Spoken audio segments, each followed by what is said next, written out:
So home assignment 3 में the first question you asked is question number 3. Okay. So let me start. So question number 2 also. Okay. It will be good if you write it on your chat box because I'll go in the sequence. अभी मुझे question number 2 से start करना है. So see question number 2. It's given time required to decompose SO2 Cl2 to half of its amount in 60 minutes. If the decomposition is a first order reaction, calculate the rate constant of the reaction. The time required for decomposition to half of its initial amount is 60 minutes. So that means you got that half life is 60 minutes.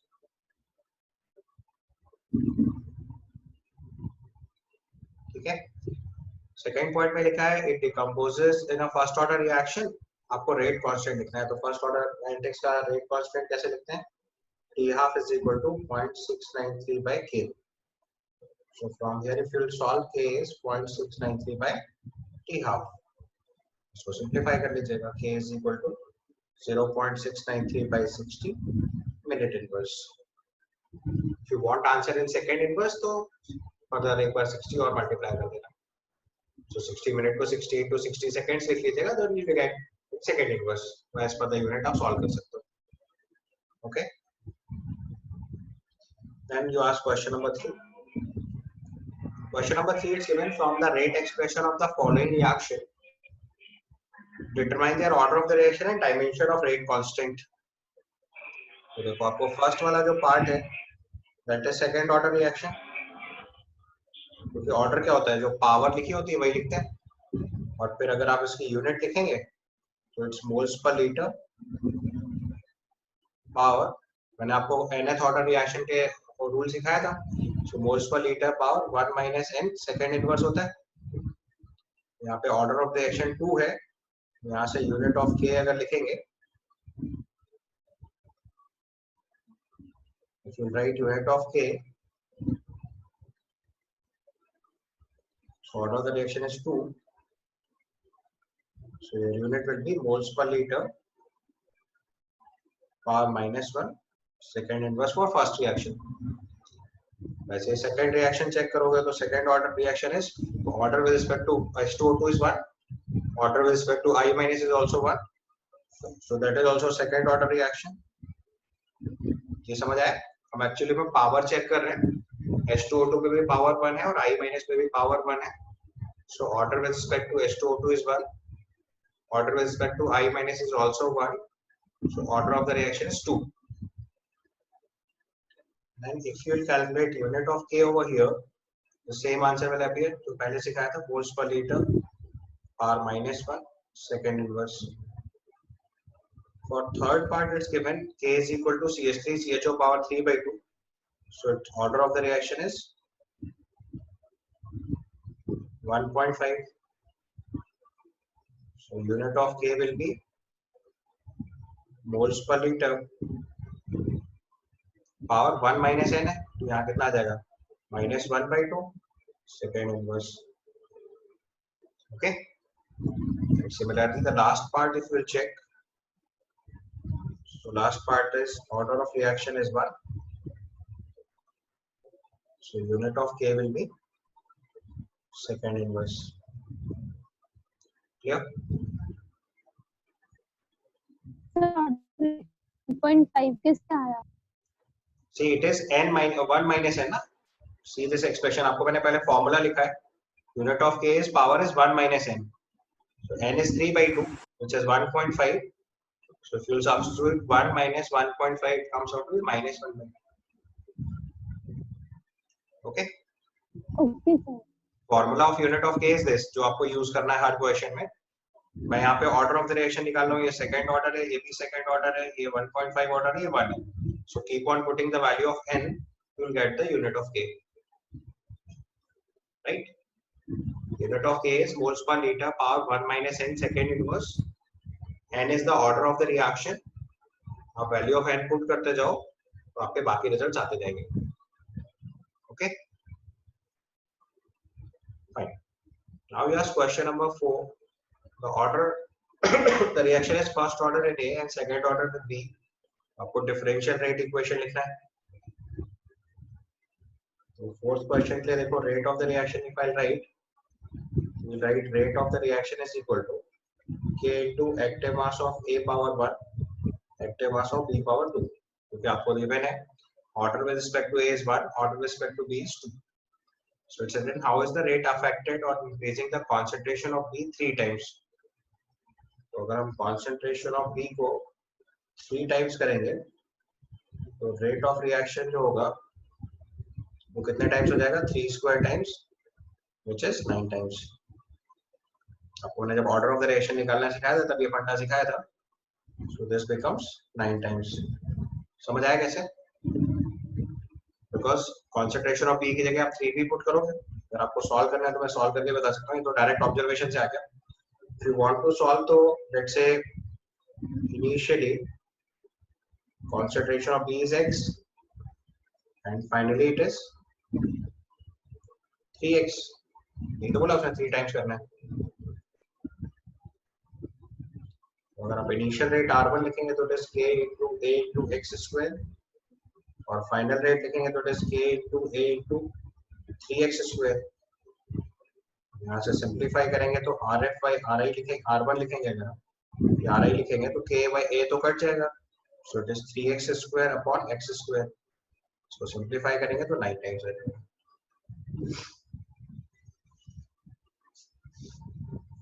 Okay, ये यहाँ तक। Third part में पूछा how is the rate affected when concentration of both A and B are doubled. अब देखो अगर both A and B are doubled तो A के डबल करने से रेट डबल होगा और B का रेट डबल करने से 2 पावर 2 टाइम्स होगा, मतलब 4 टाइम्स होगा। तो ओवरऑल रेट कितना हो जाएगा, 8 times. So rate will be 8 times if A and B are doubled।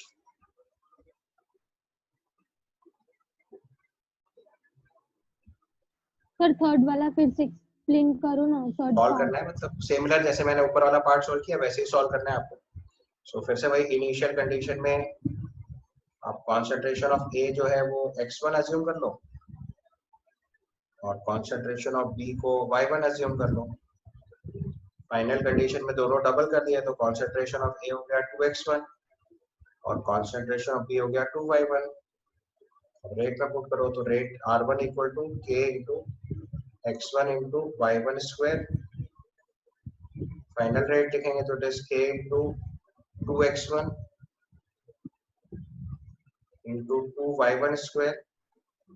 दोनों का रेशियो अप्लाई कर दो, so RF bar RI is equal to K into 2x1 into 2y1 square divided by K times x1 into y1 square. इसको simplify करेंगे तो आ जाएगा 2 into 2 square which is 8। Okay,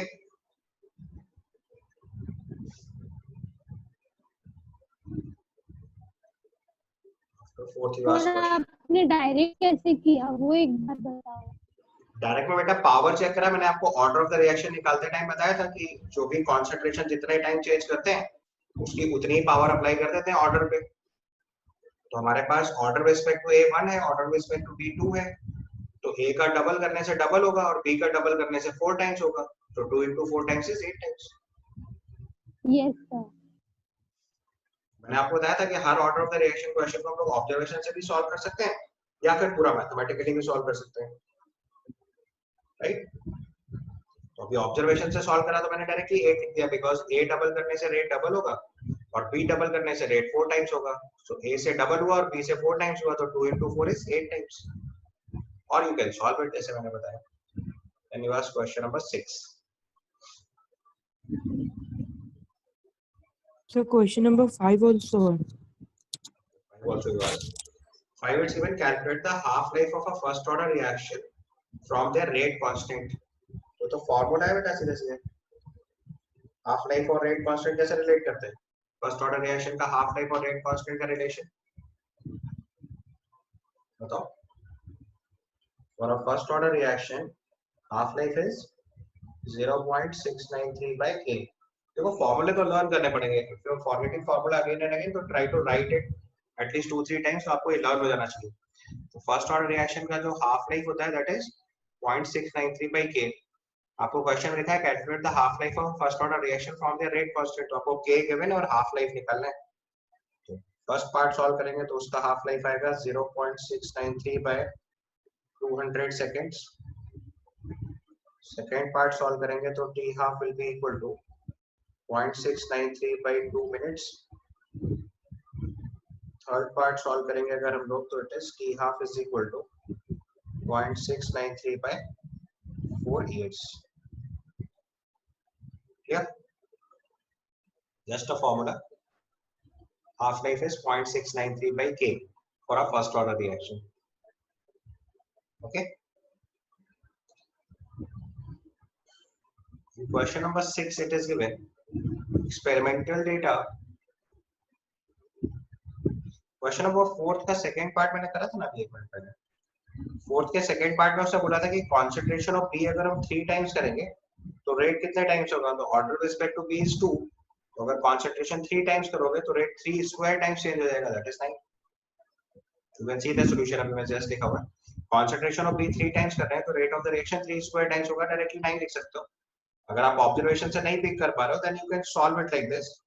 मैंने आपको बताया कि initial concentration of B x assume कर लो, तो फाइनल कॉन्सेंट्रेशन ऑफ बी जो होगा वो 3x हो जाएगा। सो R1 का value k into a into concentration of b square which is x square, और फाइनल रेट होगा k into a into concentration of b square which is 3x square। RF by RI करेंगे तो x square cancel हो जाएगा and 3 square is 9, right? Okay. So now question number 6.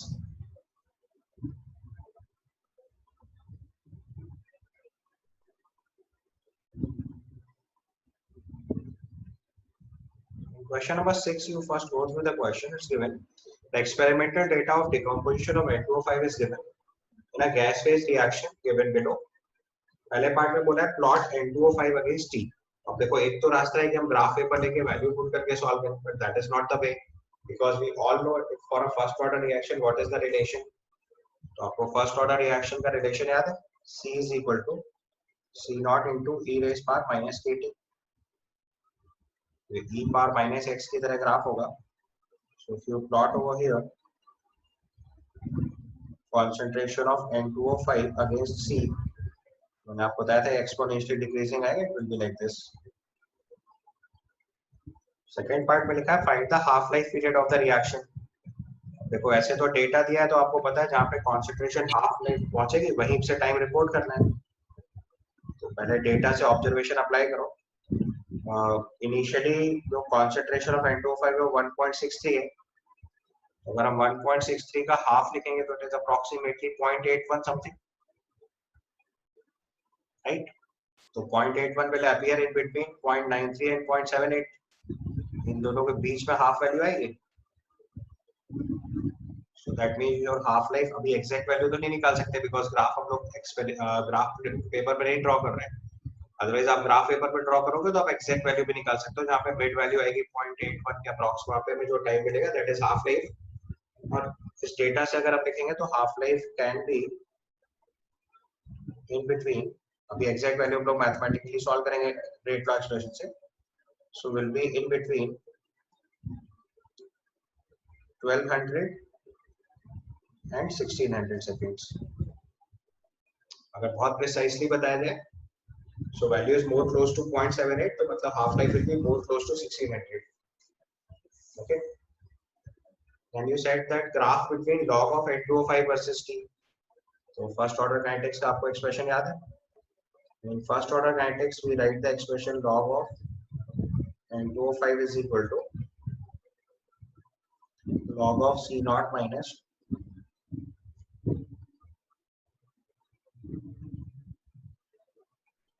KT upon 2.303। So it will be a straight line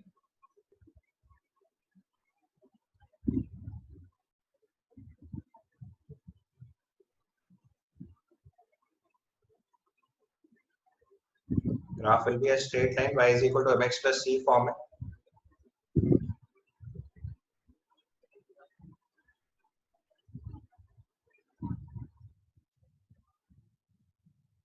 a straight line with a negative slope. Slope of the line will be equal to minus k upon 2.303, and this value is log of c naught, which is initial. Third part में पूछा है what is the rate law. It is a first order kinetics. We can write rate is equal to k into, और अगर बहुत precisely लिखूं तो you must write minus 1 upon 2 dn205 by dt. dn205 by dt is equal to k times active mass of n205 power 1. 1 by 2 क्यों लिखा समझ आया? Because का कोफिशिएंट 2 दिया हुआ है. आपको मैंने बताया था रेट ऑफ द रिएक्शन लिखने का तरीका क्या होता है. That will write 1 upon stoichiometric coefficient into dx by dt is equal to k into x whatever is the value, right? ये आपका डिफरेंशियल रेट का एक्सप्रेशन हो गया. इसको अगर हम लोग सिंपलीफाई करेंगे तो यहाँ से वैल्यू आएगी हमारे पास n205 is equal to 2 times k into n205, like that we can write. यहाँ से अगर हम एक्सप्रेशन सॉल्व करेंगे इसका, so it comes out to be 2k is equal to 2.303 by t log of initial concentration of C naught by C. अब आप कोई भी एक एक्सपेरिमेंटल डेटा पुट करके रेट कांस्टेंट निकाल लो. So let's say I'll calculate 2k is equal to 2.303 by t, let's say 400 second. Log of initial concentration is 1.63, final concentration is 1.36. इस value को solve करेंगे तो आपका रेट कांस्टेंट आएगा. क्योंकि all log values है तो आप बाद में लॉग टेबल से भी कर सकते हो. For such questions, log table will be given. Okay.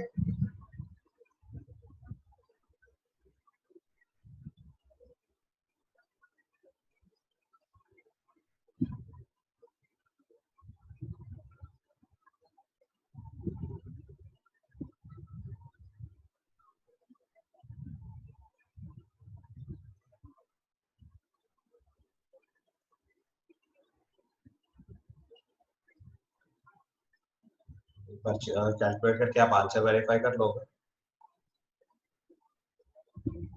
अच्छा, इस ऑब्जेक्टिव क्वेश्चन है, इसमें तो आप सॉल्व करते जाओ. तो यहाँ से आपका k का वैल्यू आएगा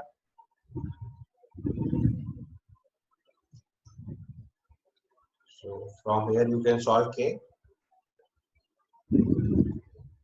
उसकी वैल्यू अगर लिखेंगे तो it comes out to be 4.5 by 2 into 10 to the power minus 4 second inverse. And once you got k, then you can calculate half life. T half is equal to 0.693 by k.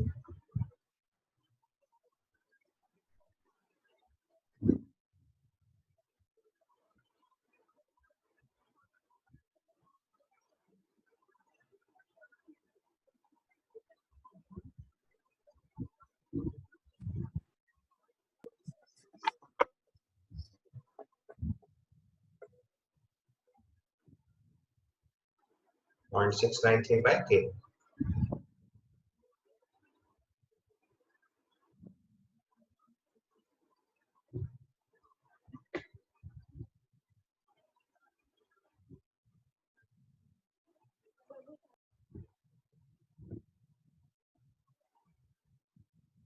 ये आपका value आएगा.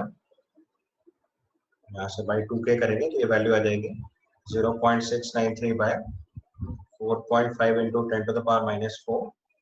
This comes out to be approximately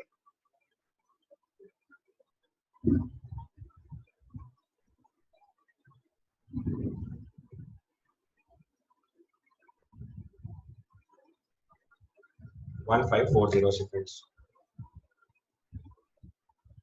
This is your result. If you wish, आप 2k की जगह directly k भी लिख सकते हो. You may write this expression like this. आप ये 2k हटा भी सकते हो, डायरेक्टली k भी लिख सकते हो तो भी चलेगा. That is also one way. आप रेट कांस्टेंट जो 2k है उसको ही k assume कर लो. So that way also you can solve. अब आप एक बार पूरा क्वेश्चन देख लो. It's a good question. पूरा फर्स्ट ऑर्डर काइनेटिक्स का कंप्लीट एक्सप्रेशन पूछा गया है। पहले पार्ट में c equal to c not into e raise power minus kt आपका फर्स्ट ऑर्डर काइनेटिक्स का एक्सप्रेशन होता है।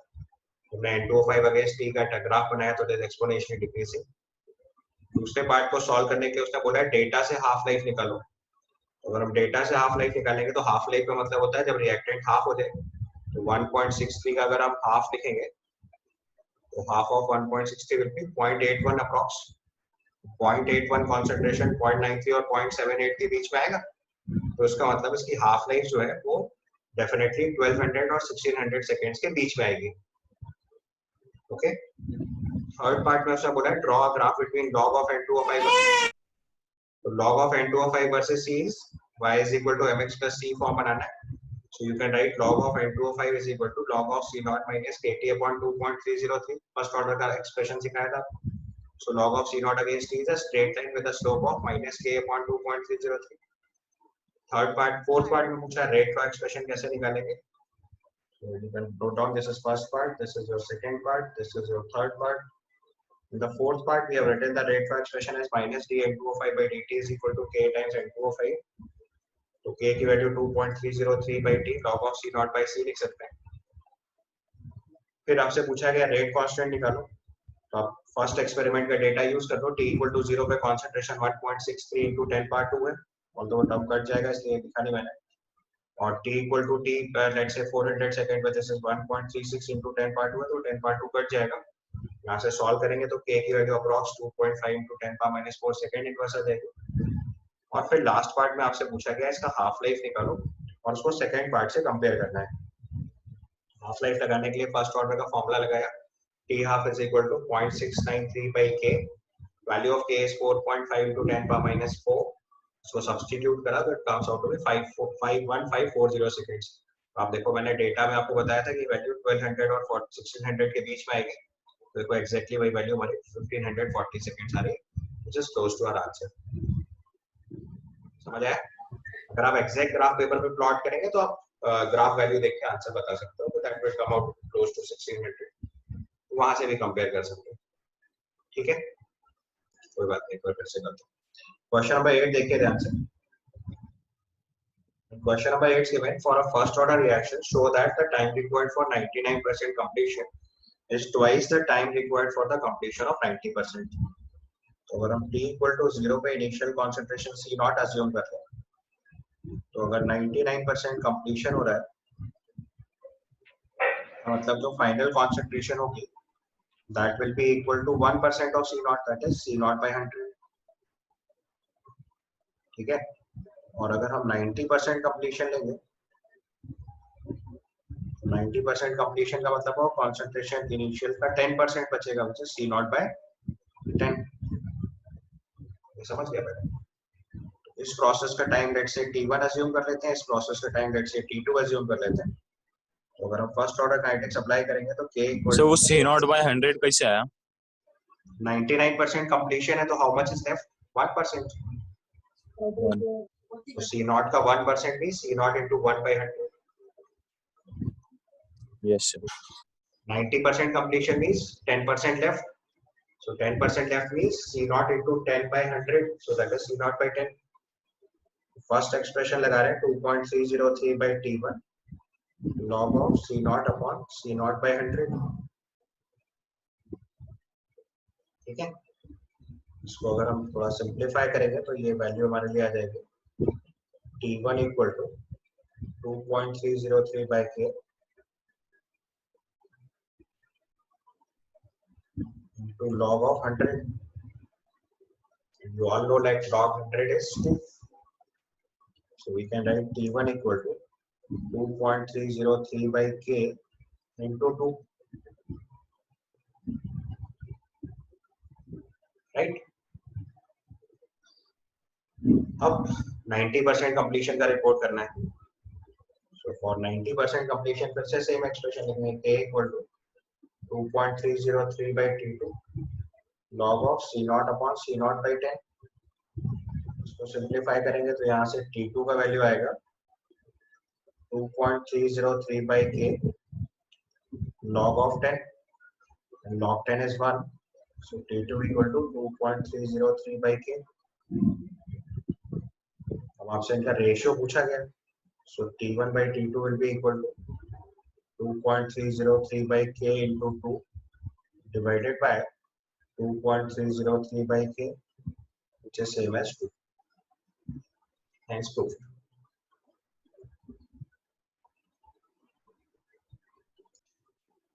Question number 9 is given a first order reaction takes 40 minutes for 30% decomposition.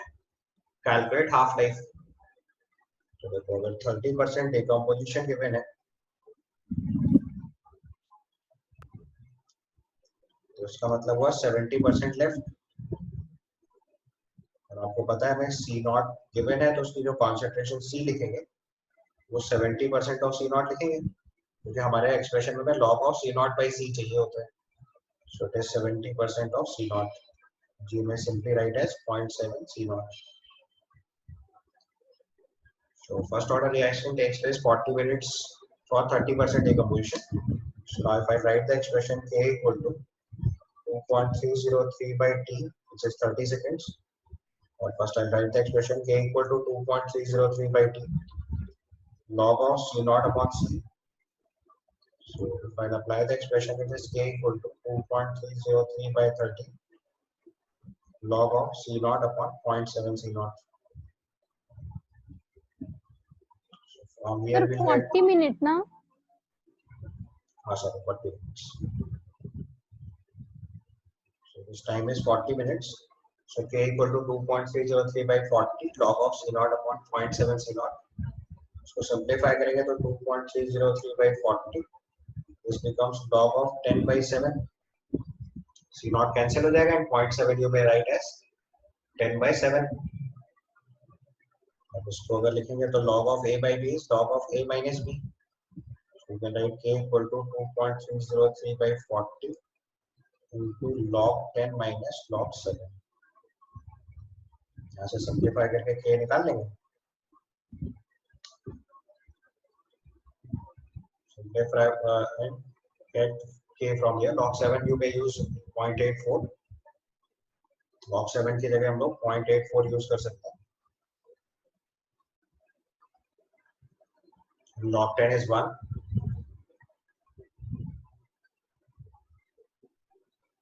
So this is approximately 0.15. So solve कर लीजिएगा.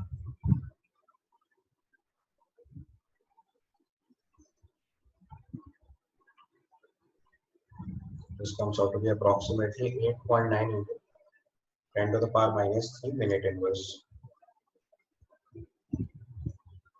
And then in the question half life is asked, so T half is equal to 0.693 by K.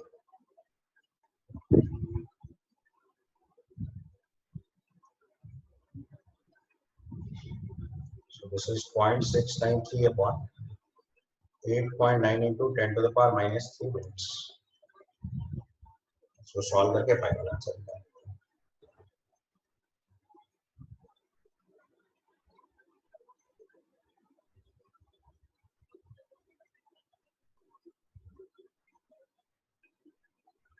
This comes out to be approximately 78 minutes.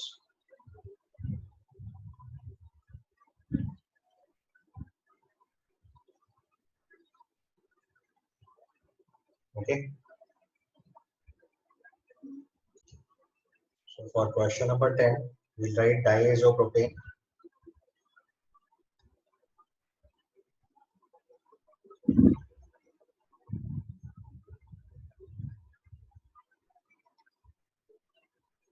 So diazopropane, इसको heat करेंगे तो इससे hexane बन रहा है C6H12 plus nitrogen.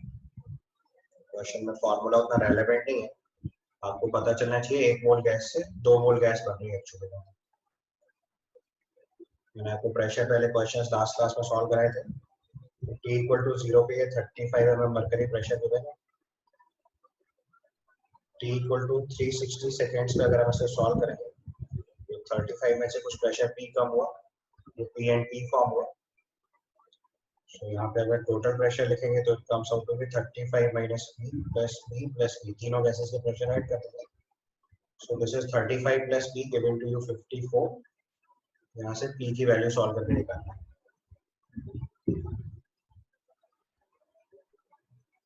तो this is 54 minus 35.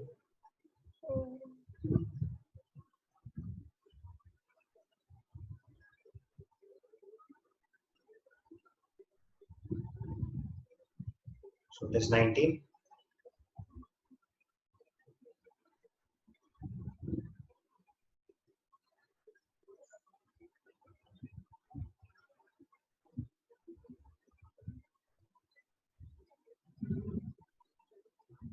ठीक है, सिमिलरली 720 सेकेंड्स के लिए सॉल्व करो।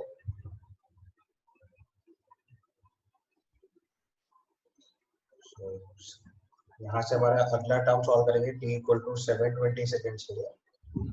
तो लेट्स से 35 माइनस p2 सपोज करो। So now this becomes p2 and p2. So again total pressure is now 35 plus minus p2 plus p2 plus p2 तीनों ऐड किया। So this becomes 35 plus p2 is equal to 63। यहाँ से p2 की value solve करके बताइए कितनी आ रही है।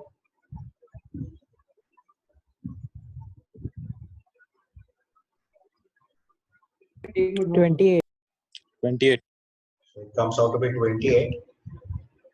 अब आप प्रेशर पे थोड़ा फोकस करो, तब आपको इससे ऑर्डर ऑफ द रिएक्शन पता चलेगा। हमारा पहले प्रेशर था 35 mmHg, उसके बाद प्रेशर चेंज होके 35 minus 19 करो, so it becomes 16 mmHg।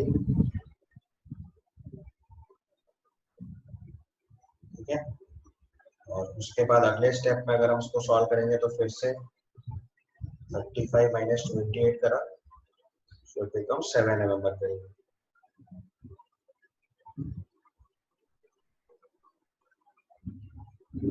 ठीक है, ये पॉइंट समझ में आया आपको? So please explain the last part.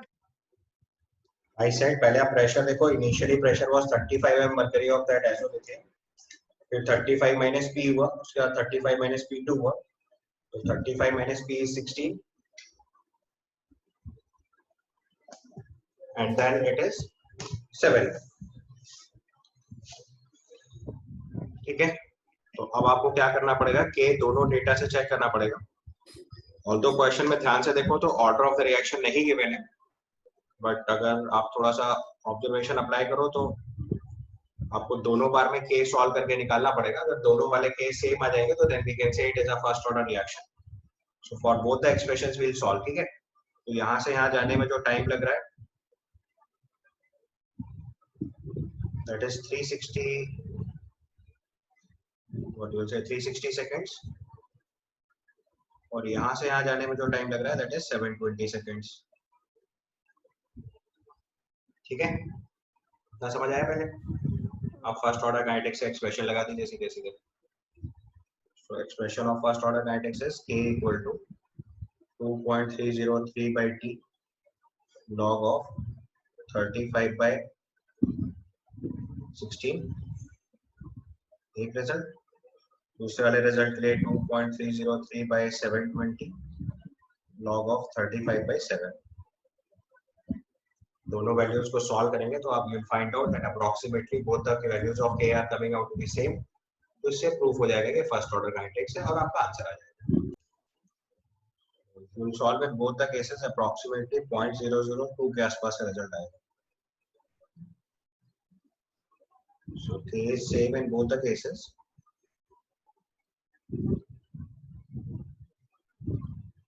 Hence first order kinetics। तो मैं पहले अज्यूम करा let it is a first order kinetics, जो हमें बाद में प्रूफ करना पड़ेगा। दोनों के सेम आ रहे हैं तो proves that it is a first order kinetics.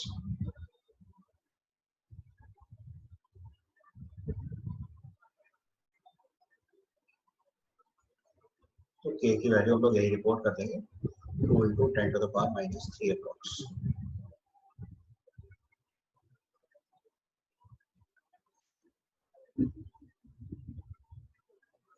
ठीक है, clear? Next question we have to attempt is question number 12। Question number 12 is given. Consider a certain reaction A gives product K is equal to 2.0 into 10 to the power minus 2 second inverse दिया है। यहाँ पे देखो unit of K से हम बता सकते हैं it's a first order kinetics.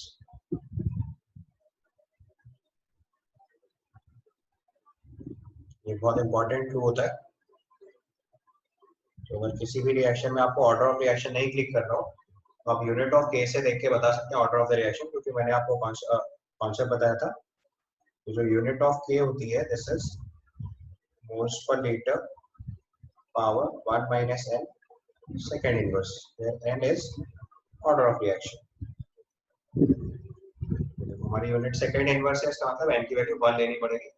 तो मोल्स पर लीटर पावर 0 हो जाएगा, power 0 means 1। So we got the information that it is a first order matrix. Now it is asked calculate the concentration of A remaining after 100 seconds if the initial concentration of A is 1 moles per liter। ठीक है, तो अब हमें यहाँ पे सीधे concentration C निकालना है। तो हमारा फॉर्मूला होता है फर्स्ट ऑर्डर के K equal to 2.303 by T log of C naught upon C। So K is given 2 into 10 to the power minus 2, 2.303 by time is given 100 seconds, log of initial concentration is 1, final concentration C। इसको आपको solve करना है।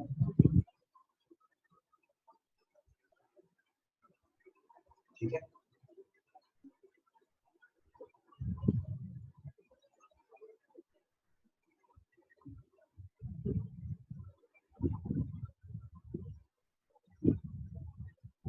यहाँ से आपको solve करके value निकालनी है। तो it comes out to be 2 divided by 2.303 is equal to log of 1 by C।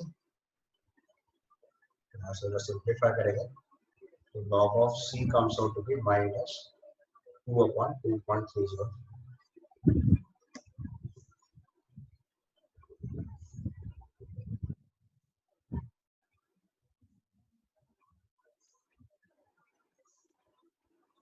Right, मैंने सॉल्व कर दोगे।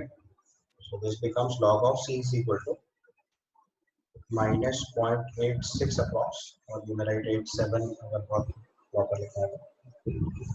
So you may write it as log of C equal to minus 1 plus 0.13।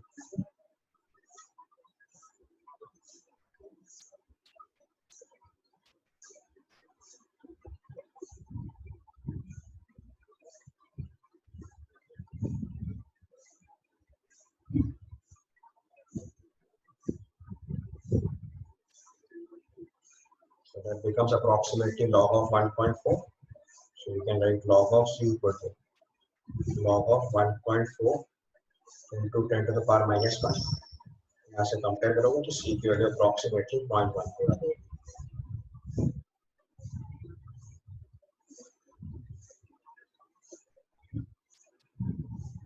बहुत accurate चाहिए होगा तो फिर लॉग टेबल से लिखना पड़ेगा। अभी मैंने टेंटेटिव वैल्यू लिख दी आपके लिए।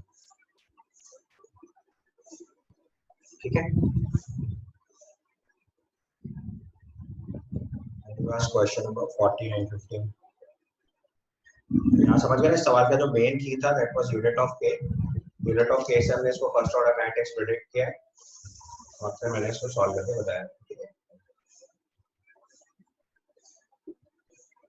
That is question number 14।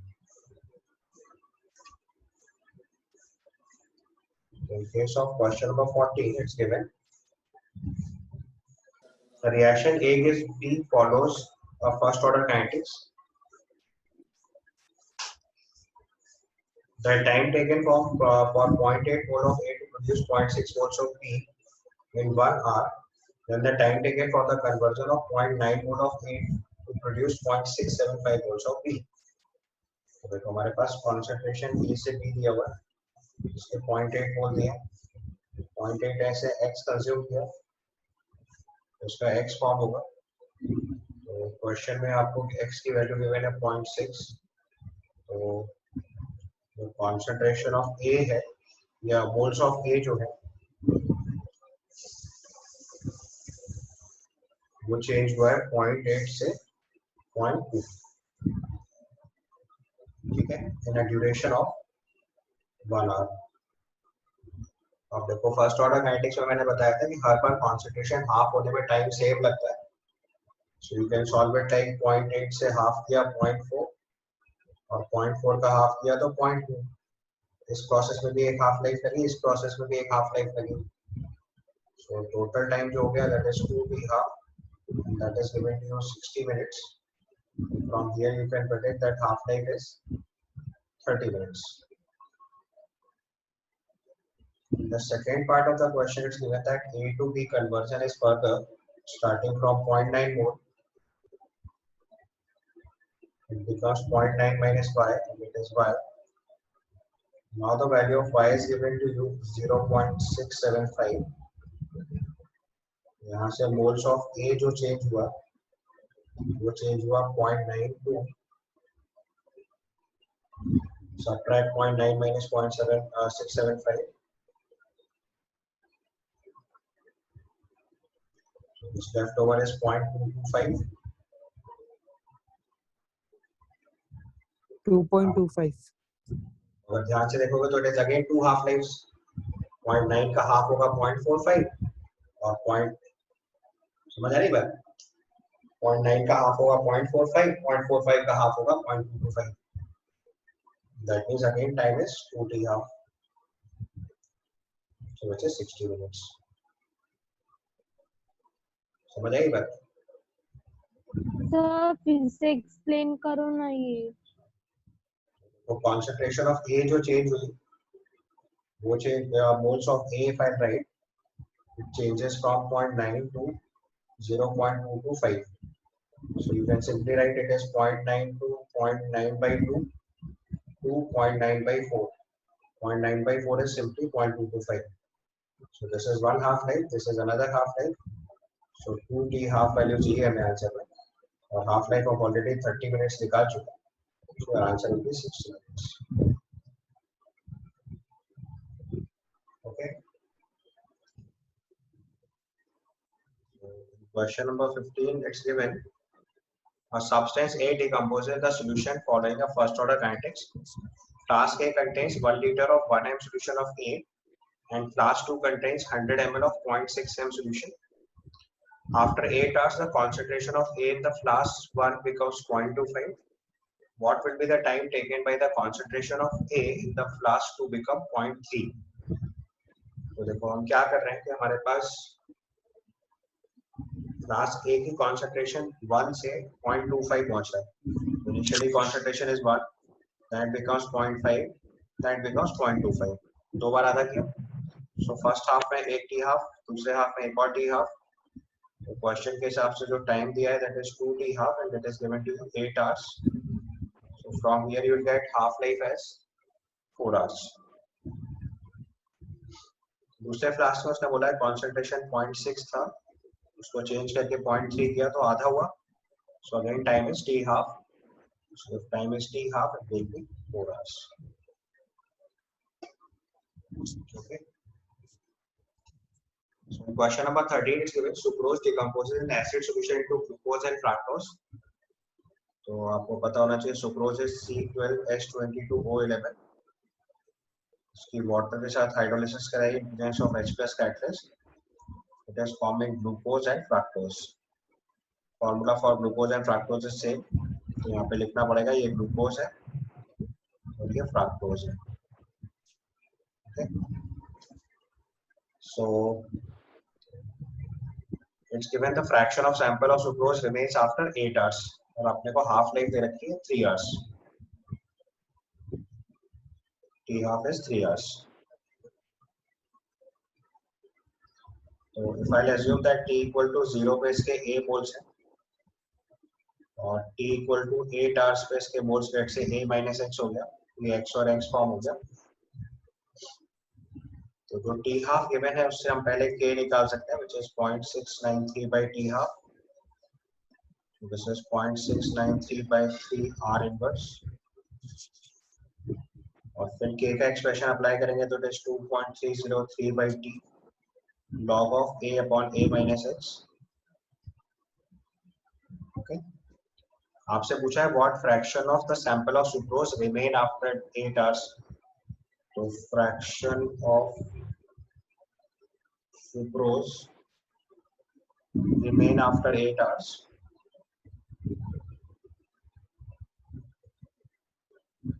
It is A minus X moles left, initial moles पर A, ये वैल्यू चाहिए मुझे. That means आपको जो ऊपर वाला आंसर दिया उसका रेसिप्रोकेट करके लिखना है. Okay, so I'll write log of A upon A minus X is equal to 0.693 by 3 into 8 upon 2.303 लिख सकते हैं. This comes out to be 0.8. Okay.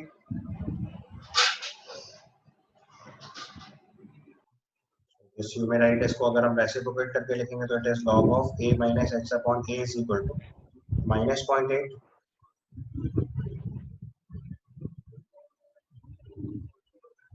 So this you may write as minus 0.2. Sorry, minus 1 plus 0.2. So you may write it as A minus X by A is equal to minus 1 is log of 10 to the power minus 1 plus 0.2 is approximately you can say log of 1.5. So log of 1.6 approx. This is log of 1.6. इसके बाद log compare कर देंगे तो log of A minus X by A is equal to log of 0.16. So from here if you solve it comes out to be A minus X by A is equal to 0.16. Approximately you may write it as 0.16. ध्यान से देख लो पूरी calculation. चल good question. Sir ये नीचे वाला part समझ में नहीं. एंटी लॉग सॉल्व करना बताया मैंने यहाँ पे 0.2 की जगह मैंने log of 1.6 लिखा हुआ है. log of A plus log of B is log of A into B. 1.6 में 1 by 10 से मल्टीप्लाई करेंगे तो 0.16 आएगा. उसका दोनों तरफ से log हटा दिया तो A minus X by A की वैल्यू 0.16 है. ठीक है.